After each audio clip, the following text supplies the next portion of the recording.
ನಿನ್ನೆ ಸುರತ್ಕಲ್ನಲ್ಲಿ ನಡೆದ ಅಂಗಡಿ ಮಾಲೀಕನ ಹತ್ಯೆ ಪ್ರಕರಣದ ಬಳಿಕ ಮುಂಜಾಗ್ರತಾ ಕ್ರಮವಾಗಿ ಸುರತ್ಕಲ್, ಕಾವೂರು, ಪಣಂಬೂರು, ಬಜ್ಪೇಟ್ ಠಾಣೆ ವ್ಯಾಪ್ತಿಯಲ್ಲಿ ಸೆಕ್ಷನ್ 144 ಜಾರಿಗೊಳಿಸಿ ಪೊಲೀಸ್ ಕಮಿಷನರ್ ಶಶಿಕುಮಾರ್ ಆದೇಶ ಮಾಡಿದ್ದಾರೆ. ಸೆಕ್ಷನ್ ಹಿನ್ನೆಲೆಯಲ್ಲಿ ಜನ ಗುಂಪುಗೂಡುವುದು, ಪ್ರತಿಭಟನೆ ನಡೆಸುವುದಕ್ಕೆ ಅವಕಾಶ ಇರುವುದಿಲ್ಲ. ಆದರೆ ಕ್ರಿಸ್ಮಸ್ ಇರುವುದರಿಂದ ಧಾರ್ಮಿಕ ಕಾರ್ಯಕ್ರಮಕ್ಕೆ ಸೆಕ್ಷನ್ ಅಡಿ ರಿಯಾಯಿತಿಯನ್ನು ನೀಡಲಾಗಿದೆ.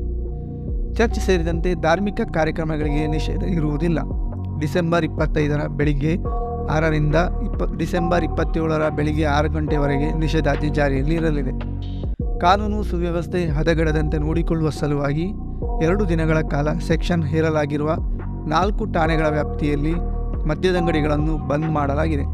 ರಾತ್ರಿ ವೇಳೆ ಜನಸಂಚಾರ ನಿರ್ಬಂಧಿಸುವ ಉದ್ದೇಶದಿಂದ ಕೈಗಾರಿಕೆ ಮತ್ತು ವಾಣಿಜ್ಯ ಸಂಕೀರ್ಣಗಳಲ್ಲಿ ರಾತ್ರಿ ಪಾಳಿಯನ್ನು ನಿಲ್ಲಿಸಲು ಸೂಚನೆ ಮಾಡಲಾಗಿದೆ.